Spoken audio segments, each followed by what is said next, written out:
and welcome to Quality Time, the podcast made just for Nebraska's early child care providers who are growing every day through Step Up to Quality. I'm your host, Laura Katie. Whether you're tuning in during snack time, cleanup, or your drive home, we're so glad you're here. Each episode, we shine a light on the real work happening in early childhood programs across Nebraska, because quality is something we build together. Today, we're exploring how families and providers can support children's earliest learning, especially in literacy and math. These are two areas that can feel a little intimidating at times, but with the right strategies and resources, they can become really joyful, natural parts of everyday life. I'm thrilled today to welcome our guest, Dr. Amy Napoli. Dr. Napoli is an associate professor in the area of child development and early childhood education. She's also a specialist with the Early Childhood Extension team, where she focuses on supporting parents and providers in creating high-quality learning environments for young children. A big part of her research and extension work has been centered on early math, but she also had a major hand in writing the Learning Begins at Birth resource, a free tool for Nebraska parents that highlights strategies for supporting children's learning from birth through preschool. Amy, welcome to Quality Time. We're so excited to have you here. Thank you. I'm so excited to be here. Great. Okay. Well, that was a lot. So I would love to hear more from you. So can you start by telling us a little bit about yourself? I just love to get some connection before content. So tell us about yourself. Feel free to give us the details. I love learning about our guests, and I think our audience as well, our listeners love to hear about that. So your background, what brought you into this field of early childhood research and extension? Sure. So I think I always recognized the role that reading played in my life from a very young age. So if you talk to my dad, he always says that is the one thing that he did right as a parent, is that he read to us often. He took us to the library a lot. So from a very young age, I'd say that I kind of recognized the role that literacy, reading, kind of the escapism of stories played in my life, and kind of served as a buffer, I guess you could say, against some of the adversity I had in early childhood. So in recognizing that, I always wanted to be able to bring that to other people, and most especially to children. So for a long time, Laura, I wanted to be a children's librarian, and I thought that would be the coolest thing ever. And then I did an internship at a library in college, and I realized that children's librarians don't just spend all of their time doing storybook readings. There's a lot of other stuff that goes into it. So disappointing. Yes, it was. It was. I had all of these visions of being the storybook lady, like you see in the movies. And they do get to do that, but, I just wanted to do that all day long. But I had the opportunity in college to engage with research through the McNair Scholars Program. And I realized that was another way that I could kind of serve children and families, is by helping understand that connection between early literacy, early childhood experiences, and kind of what best supports children and families. So kind of through my research experiences, I'm very lucky that I landed in Nebraska, where I'm so fortunate to work with the best team of people who care about children and families, childcare providers as much as I do, and really just the state that we're in, that there are so many organizations dedicated to supporting children and families in our state. So that's how I got here. Oh, that's awesome. It's true. You're in good company. Yes. We care a lot about early childhood here. Can you tell me more? I'm actually not familiar with the McNair Scholars, and I wonder if some of our listeners as well. Do you mind sharing a little bit more about that? It's interesting. Yeah, so it's a program for undergraduate students who come from different backgrounds, whether it be have low socioeconomic status, or from different types of diverse backgrounds, and it really helps them get research experiences and opportunities that they might not otherwise have. So as an undergrad, I was able to participate and kind of conduct some research with my advisor. And I never would have in a million years thought that I would be into research or get a PhD. But it's really what, like I said, helped me kind of make the connection between early childhood and the things that I care about and a job that pays my bills. Oh yeah, that's also important. I was gonna say, from child librarian in your dreams to researchers, Yep. who would have thought? But hey, Yep. it's all connected somehow. Yes. So that's so great. So can you tell me a little bit about your day to day? So, how are you supporting families or providers across Nebraska in your day to day work? Yeah. So as I mentioned, I'm part of a team. So the early childhood team through Nebraska Extension. And a lot of the work that I do is working directly with our extension educators who are throughout the state of Nebraska. And they are the ones who are very connected with their communities. So they are talking to early childhood teachers every day. They're working with families and children and really understanding what it is that Nebraska children and families need. So I work closely with them, and I would say the key part of my job is making sure that everything that we're doing is grounded in research. So when we're sharing programs with families, we have either conducted research on it ourselves, or I'm reading the research to make sure that we have an evidence for what it is that we're sharing, so that we're a trusted, unbiased resource for children and families. So that's the major part of my job. I spend a lot of time on Zoom because our team is throughout the state. So Mhm. the research, but I know I've heard you say before that really what brings me joy and the best parts, the best days that I have are when I can be in schools with teachers. We had an event last night where we were connecting as part of Resource Table with families and seeing the children and just really getting to connect with them. And promote what it is that they're already doing and kind of offer resources to them. It sounds like it. I would guess it fills your cup, maybe. Yes, yes, Yes. all the joys with the children and the families and the teachers. Absolutely. Yeah, I thought in my brain that I would love working from home, and I do.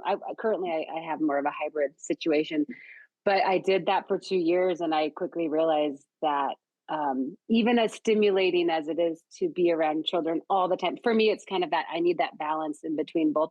But working from home sounds like such a great idea, but then if you're really kind of that boots on the ground, you want to be around the action and the energy. Yeah. It can be hard to find that balance sometimes between those both worlds because they're so Yeah. different. Yeah, Yeah. it is. It is balance. I mean, you see, I'm here in my sweatshirt. I love working from home too, but Right. being able to be with the children and the teachers, and if I had the patience and the same amount of dedication that all of our early childhood teachers have, I would be in a classroom every day because that is the joy. But they do the hardest work, and frankly, It takes I it just takes a special human, a very patient yes, special human. But yeah. I agree with you. I enjoy being in a sweatshirt with an animal in my lap if Oh, it's yep, possible. always, yeah. Yeah. Yes. Awesome. Okay, so I would love to talk about something many Nebraska families may have seen, but maybe not. So the learning begins at birth. I know you were very involved in creating and editing this resource. So it'd be so wonderful to hear more about the purpose behind it and what families and providers can find inside. Yeah, sure. So the work was led by the Nebraska Children and Families Foundation and First Five Nebraska. There was a lot of collaboration behind the scenes from organizations throughout the state.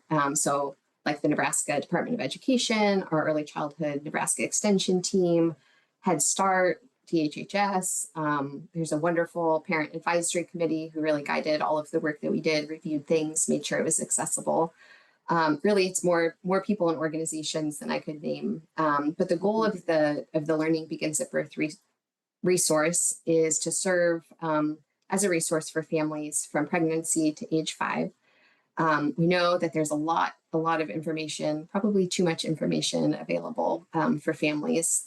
So this is really a guiding document where it could be one place where they, meaning new and expectant parents, can get trusted information. So it's a team of experts who are really relying again on science, research, using the best and most updated information that we had available when we created the document. So families can rely on this resource knowing that it is unbiased information and it's really grounded in developmentally appropriate practices and the best information that we had for supporting children and families. So there's all kinds of information in it, ranging from nutrition, sleep safety, discipline.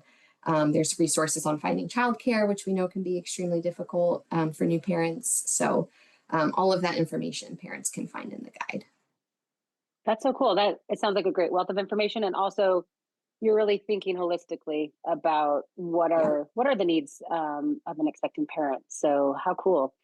One of the things that I love about it is that it breaks down strategies and activities by age group, so that parents of infants, toddlers, and preschoolers can all find something that works for them. If you don't mind, could you walk us through a few examples, especially around books and reading? Oh, yes, absolutely. I could talk about books and reading with you all day if you'd like. How much time? How much time do you have? I think we'll both always bring us back to literacy. Yeah. um, yeah. So, like I said, the goal is to provide developmentally appropriate recommendations. So, book sharing, for example, doesn't look the same as it does for an infant as it does for a preschooler. Although I will always argue that the main thing that children are getting is that connection with a caring adult. So, the focus is that relationship building piece of it. But especially for infants, the goal isn't to read every word and get through a whole story and make sure you're, saying every word on the page and they're hearing beginning to end. But really, things like talking about the pictures, showing the enthusiasm and excitement that you have for reading and for being with them, and getting them engaged with that face-to-face, one-on-one time with you. And then as they start to get older, you start to emphasize and model more of the print knowledge or print awareness. So this is things like helping them realize that when they see letters, they mean something. They tell us something. That in English, we read from left to right. This is how we turn the page. This is the front of the book, and this is the back.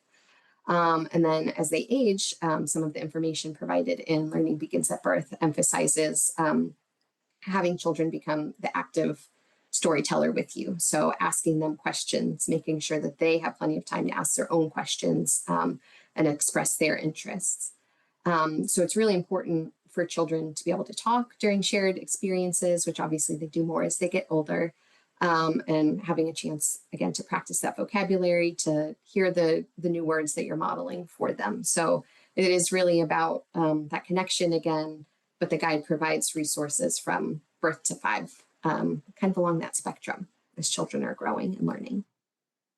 Well, as a teacher in my heart forever and ever, I love to hear the scaffolding, the scaffolding access to it. So just kind of that gradual exploring, curious, but at the root is the connection with a caring adult, the joy, the presence, being together, everything you're saying. Yes, yes, yes. Snap, snap, Yep. snap, clap, clap. Can you say it again for the people in the back? No. I love that. So I'm sure I never like to speak for anyone else, but I really imagine that a lot of our providers that are listening can also see a lot of connections with the work that they're doing. So speaking of our providers listening, they also partner closely with families. So how can they encourage parents to use this resource or weave some of these strategies into their daily routines? Yeah, that's a great question. I think the way I think about family engagement is always starting with the family's goals and priorities for the child. So, understanding what it is that they want to see their child learning or the experiences they want their child to have. And then from there, sharing the resources and modeling some of the best practices. So, for example, if a parent's goal is that their kids get along better, we know that's a goal for a lot of parents, is that their kids share better together, or there's less bickering, less fighting. A huge part of that is self-regulation, right? Being able to kind of resist your impulses to slap and to use your words instead, for example. Mm-hmm. So a huge part of self-regulation is language. So building backward from there. So helping families kind of understand that connection, make that connection, and then sharing how you're working on it yourself. So what's one thing we're trying to do is build vocabulary and build language skills. And so this is some of the guidance that we're using to do those things in our classroom or in our home setting or in our center. So again, kind of that modeling for parents so that there is that continuity for children. So they're experiencing similar things both at home and in their childcare setting. Sure. That makes a lot of sense. I often, I say I'm a teacher in my heart, but I'm also really always focused on our multilingual learners.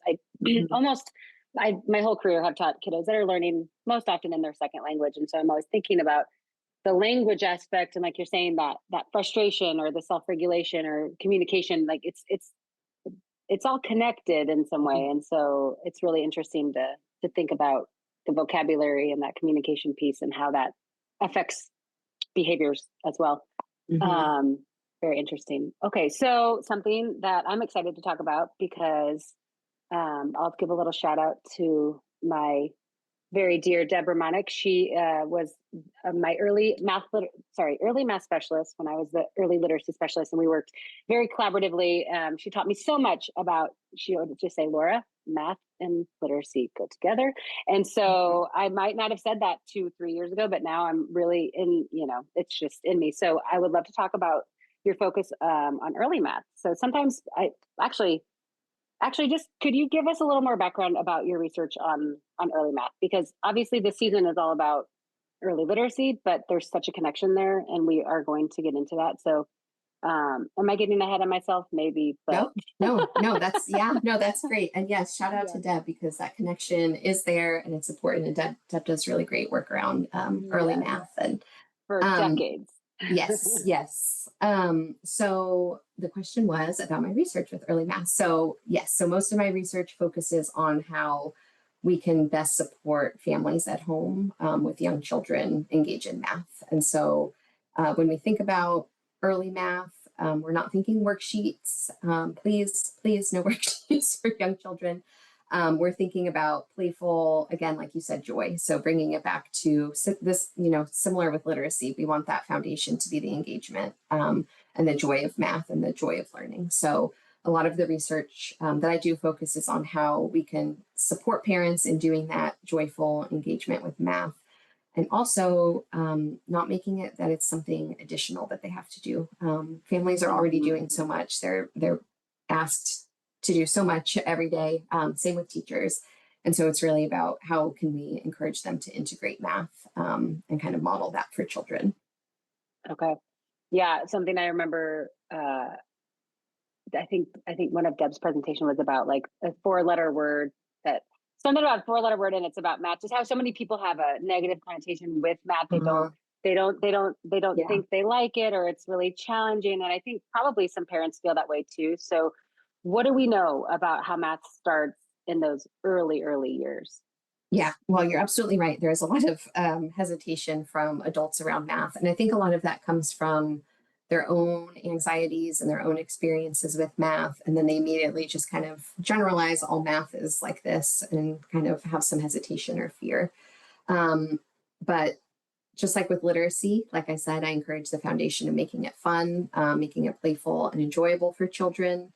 I like to tell teachers and parents, if you can communicate with your child, then you can teach them math. You don't need to know geometry. You don't have to have a degree in calculus or anything. Like, do they give degrees in calculus?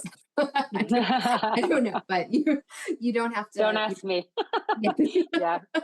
You don't have to have the technical skills in math to be able to teach a young child math.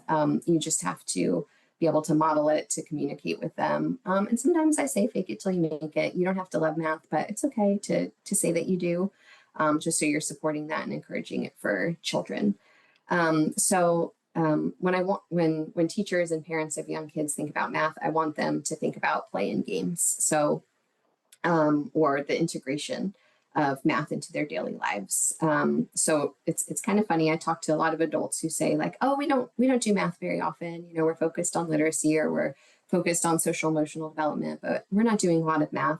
But then when you start to ask questions and follow up, you find and help them see that they're actually doing a lot of math when you dig deeper, because math is so embedded into our daily lives. So for young children, more, or they have more than I do. That's a huge thing. Thinking about fairness, a lot of that comes back to equality, and a lot of that comes back to math. So just those skills about being able to compare quantities and things like that. It is such a huge part of our lives.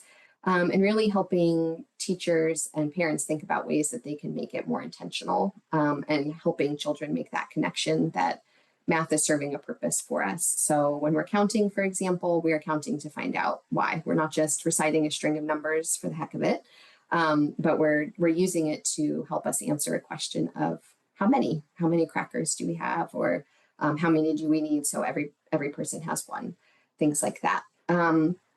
So kind of just like that connection to literacy, if you think about how we help them as they age, connect a written letter to a sound, and then that sound to a word, and then the word to a sentence, and all of that. Similarly, that's, we help children connect a written numeral to a quantity.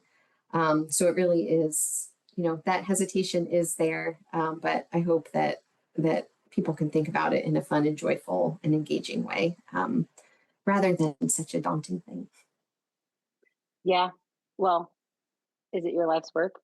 That it's a hard message, but I think it's super important. And like you said, if the root is joy, the root is play, and also connecting to self in some way, because kiddos eventually want to learn about, how old they are and how many dinosaurs they have, but then money and, of course, like it's a super important skill. And so I applaud you, because it is challenging to get people to get into math. It is. But I think when they think about it, they can make those connections too. And once they start, doing it with more intentionality, I think they see like, oh, this doesn't have to be the math that I knew and didn't like, but this can be really fun for kids. And kids really engage in a lot of math on their own. Like you were saying, counting dinosaurs, whatever it is, or using math language to compare things. Children really initiate a lot of that and are interested in it. So really a lot of times is following their lead. Definitely. I always loved teaching math in first grade, but then when I switched to third grade, no, thank you. A little too hard. First, that's my limit. I'm good with first. I can count, we can count basic, we can take away basic, but don't ask me to do anything else. I said I like early childhood math. I never claimed I like statistics, but it's the foundation. It's how we get there. Yeah, but it was cool to learn third grade math as a teacher, because also sometimes you have to learn things together with your students, or that's a great question, let's find out together. But kids are sponges and they learn so quickly. And so I think the more we can make it fun and engaging and have manipulatives and make it kind of like a challenge, the better. Okay, so I would love to talk a little bit about the connections between early math and early literacy. What connections do you see? Yeah, that's a good question. I think we try to separate them a lot. We think about them as kind of like being two different subjects or two different content areas. But the research actually really supports that they are very highly connected. So like language, for example, is a huge part of learning math. Like I said, talking about more, or, comparing quantities, using words like more, fewer, comparing objects, bigger, longer, that's all math. And that's also all language. So there is this very, very integrated aspect of them. And really math skills help foster literacy skills and vice versa. So the more adults are engaging children in math, the more they're exposed to different language, different written things. That was not very research-based to me, written things. But the more they're engaging in one, really, the more they're engaging in the other. They're very, very highly connected. And actually, book sharing is my favorite way to promote math. So we think about books as being literacy, and I don't just mean like counting books or the books that have like one cupcake and the written number, the written numeral one. But really integrating math into all of the storybook reading that we're doing. So asking questions that foster children's interest or engagement, thinking about, again, comparing or noticing quantities of things, noticing if something is bigger or smaller. So literacy and math really do promote each other. They do. And not to talk about Deb over and over again, but she's really on my brain right now because she taught me so much. And I was thinking we co-facilitated a workshop, maybe, I don't know, 2 years ago, probably. And I remember I had all these read alouds that I brought for an activity of practicing an interactive read aloud. And she said, well, can I use those same books for an activity at the end, where just to kind of really just promote that idea that you don't have to have different materials or different books, that you can take that same activity that you were doing, a read aloud, practicing vocabulary. And then now we're using that same book, and now we're going to switch our brains a little bit to math and counting how many petals are there on the flower, or how many characters are there. And I thought that was, I mean, it's so simple, but it was really eye-opening. So It is, yeah. And it is simple, and it's also a skill. So that's, being able to notice those things, which children often do. Like I said, children often kind of initiate and lead us there, but it is a skill that adults can build, is kind of noticing, being able to focus on the numbers and the math in books. yeah. So important reminder, literacy and math do not happen in silos. They are woven together. Yes. Yep, absolutely. Okay. Okay. So for parents of infants, toddlers, and preschoolers, what are some we're talking simple strategies that you might recommend for supporting both literacy and math at each stage?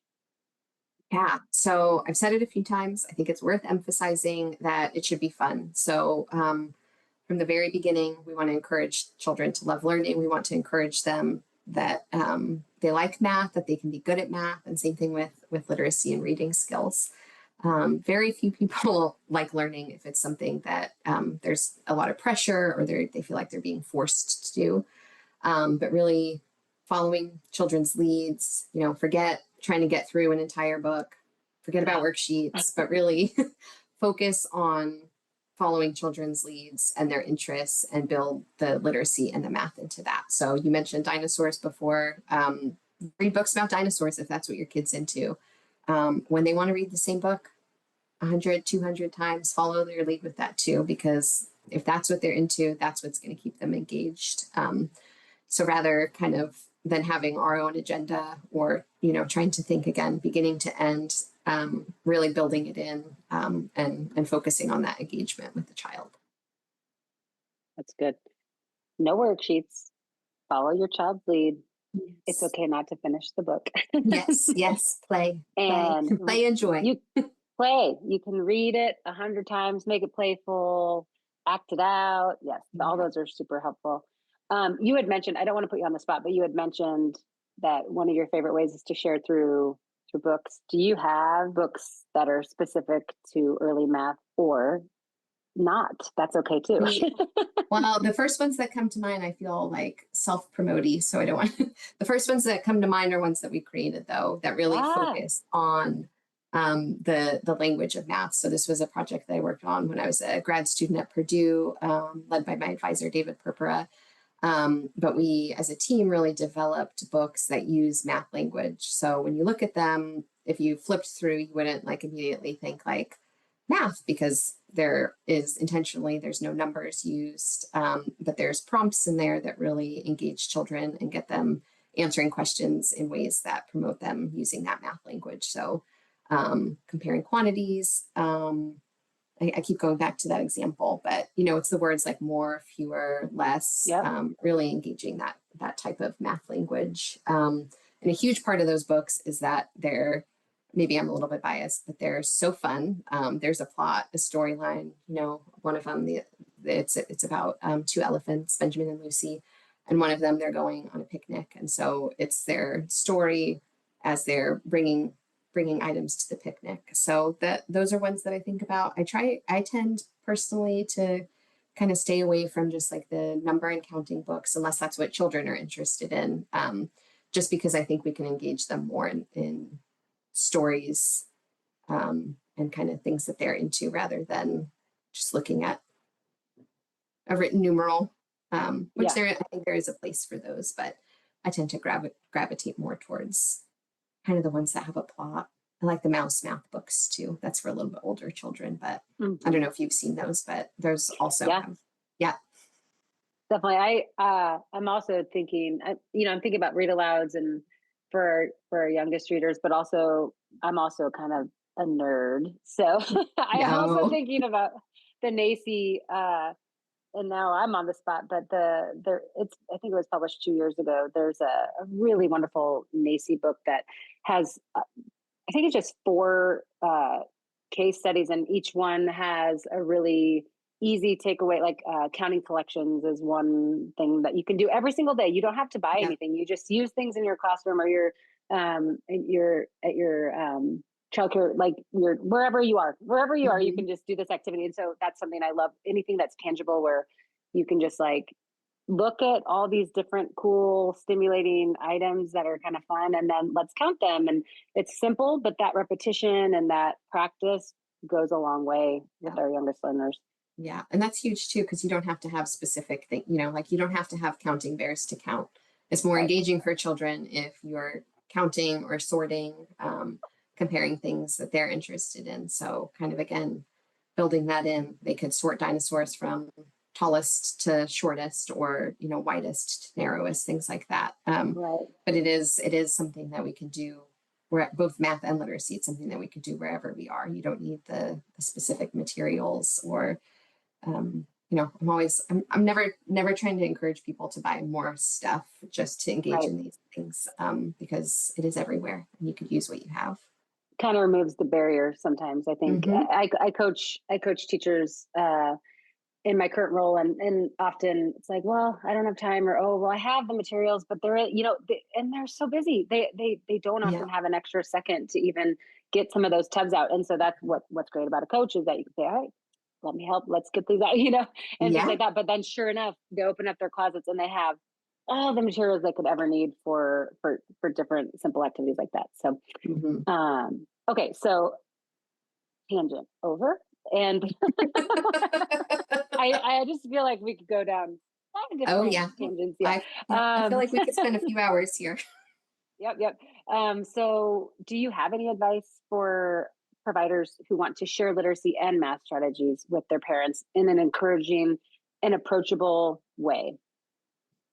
Yeah. I think documentation and sharing is always a good way. So sharing pictures with families of what you're doing throughout the day, and then really pointing out like what it is that you're doing. So not just sending a picture of a child on a nature walk, for example, but saying, while we were on this nature walk, we were looking for different numbers and shapes and letters while we were out. We were comparing the size of things. We were sorting rocks by size and shape, things like that. Or when you send a picture of a child playing grocery store, saying, we were talking about comparing the costs of items. Children were practicing their literacy and writing skills by creating receipts for each other. They were adding up the items as they went through. So I think modeling through documentation and sharing is always an encouraging, helpful way, because it really shows the way that you're engaging those children. And then I think that also shows that you could do it in playful ways that children enjoy. So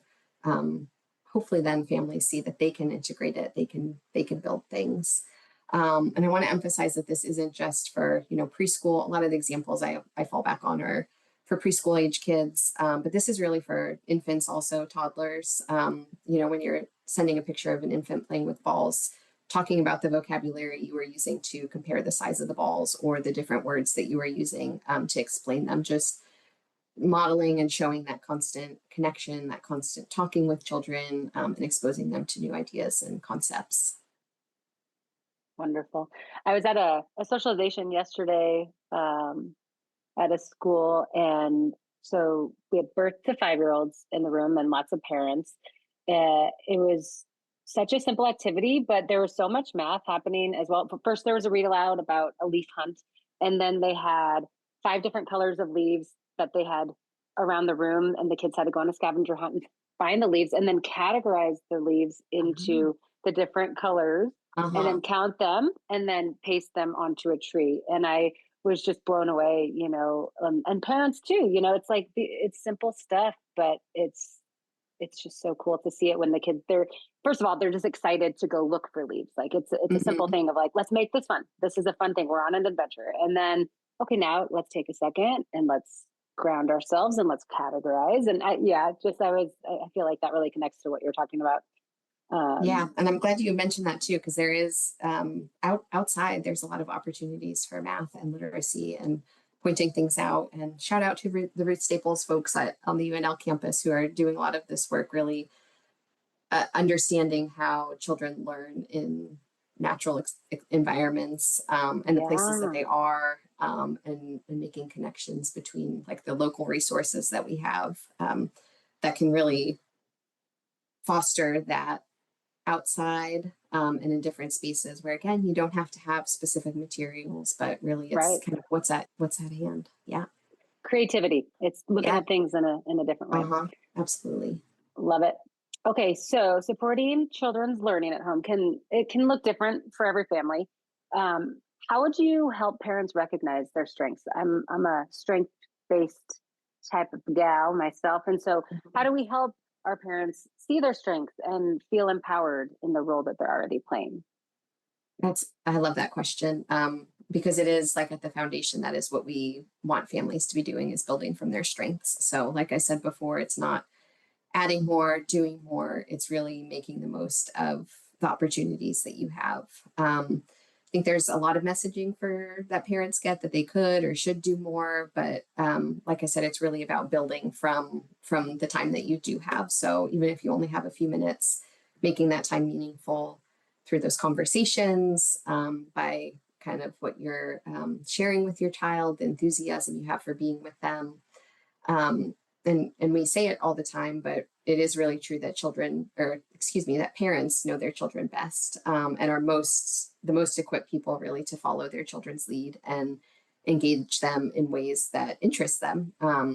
So one of the most interesting things to a child is their parents. So really that engagement, and modeling that excitement, that enthusiasm for being with them, for doing math and doing literacy with them.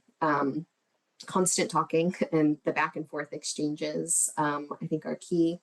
And every parent can do that, and every child benefits and learns from that engagement with their parents through those conversations. And like you said before, and I'm glad you said this before about multilingual learners. One of the examples that I use about building from parents' strengths is thinking about home language. So sometimes I'll talk to parents and they'll say, "Oh, my child is speaking English in their classroom or in their childcare setting, and so we want to speak English at home. So we're modeling that or encouraging it."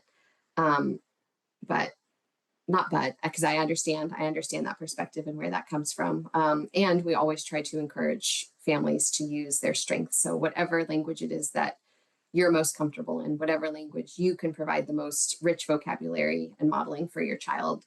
And it is a huge strength, that you have and that you can model for your child and expose them to, and creates all kinds of learning for them and brain development. So it is, I kind of have gone off on a little bit of a rambly tangent, but it really Not is at all. No, about I'm just thinking shaking my about head. Yes, about keep the going. strength and what parents can best offer for their own children and their own families. So that modeling, yeah. You said, well, I just think about, they call it your heart language. Your first language is your heart Um, language, and um, there's a reason for that, because you put your heart into it. And also, I think it's wonderful for families to always be speaking however many languages they can and want to, but at the end of the day, it's about the connection. And so whatever is easiest to connect with families, I just never want our families to feel like this pressure that English is not, like, if we're not speaking English, that we're not learning, because that's absolutely not true. And I mhm. think that heart language is so valuable, and just it's important for connection to family. Yeah, So yeah. that's a It's really a huge strength of families, and it's strength for children too. Yeah, absolutely. definitely. Well, that is a great message. Um, when families and providers feel empowered, children benefit the most. So before we wrap up, is there anything that we didn't cover that you'd like to share? Any messages for early childhood providers, educators, or parents who are doing their best to support early literacy and early math every day? Honestly, no advice. I could learn more probably from everybody listening to this than they could ever learn from me. Just gratitude and a huge thank you, because teachers and parents of young children are doing the most important work, with the least support and the fewest resources. So just an acknowledgement and appreciation for all they do, because it is like I said, it's the most important thing that people can be doing, and it's not always acknowledged and appreciated. So just thank you. I love that. Well, I have one more question. Okay. I always end with the same question. So, do you have a favorite children's book? And I have a feeling because your dad said he did something right at the beginning. So, do you have a favorite children's book or a special read aloud moment that stands out in your memory? When you were picturing yourself as a librarian, what books were you reading? Oh, well, that would be a different answer than so my childhood favorites were always Kevin Hank's books. So Chrysanthemum, Lily's Purple Plastic Purse. I love those. I think they're so clever. There's so much in there for adults and for children. I would say my current favorites, I love anything Christian Robinson does. So his illustrations, I think, we were talking about joy. They're just so joyful and engaging. He's illustrated a lot for other writers, and then he has a few books of his own. He has one coming out actually in the spring that I'm super excited about. But those, I would say those are my favorite. When you asked about memories, I think that's just my favorite way of connecting with children. So when I think about my nieces and nephews and all of the children that have been part of my life, that's always been my favorite way of connecting with them. So a lot of things come to mind. I love that. And what do you feel? I like to talk about feelings if that isn't clear already. If that isn't clear, what is it? Because when I think about read alouds, it's like I get warm and fuzzy thinking about it's. And I've said this probably 3 times on 3 different episodes this season already, but it's that present, being in the present moment, Uh-huh. being fully attentive, and using imagination for me. That's what it is. It's that, like, you can just see the excitement and joy when those things are happening. So I'm curious, like, for you, what when you think about like feelings and read aloud, what comes to mind? One of the first things that comes to mind is silliness. So that's just like following children's lead with the things that they notice in books and the questions that they ask and the joy and also the silliness, just that engagement Yeah. and making it fun and funny. And I like to laugh, and then children make me laugh more than anyone else. So just the humor that they share. And I think, yeah, so I guess there is like that warm, fuzzy, cozy feeling for me of like relax and having the shared experience, the shared book that we're looking at together. So kind of that on one end, and then the other end of just like this giddiness and excitement and joy and silliness and finding that opportunity. Do you do voices? I must know. Oh, oh, oh yeah. Oh yeah. Oh yeah. Yeah. Okay. I thought so. Always Well, voices, always yeah. sound effects. Yep. Beginning, it all is about connection with a caring adult and everything you're saying. That's a nice way to tie it up Yep. into Yep. a bow. Oh, Always I felt love that that, Amy. connection. Well, thank you so much. I honestly, can we just have a 2-hour podcast today? Because I can keep going. I've Same. only just begun.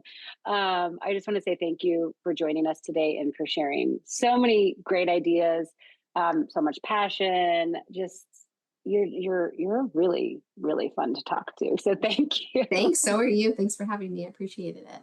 Oh, it's been amazing. So thank you for encouraging us with ideas, how we can support our families and providers with children's earliest literacy and math experiences, especially starting right at birth. So thank you. Thank you.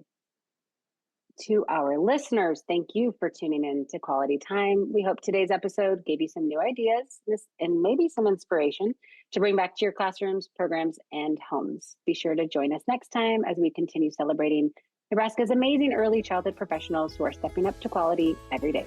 Until then, bye-bye.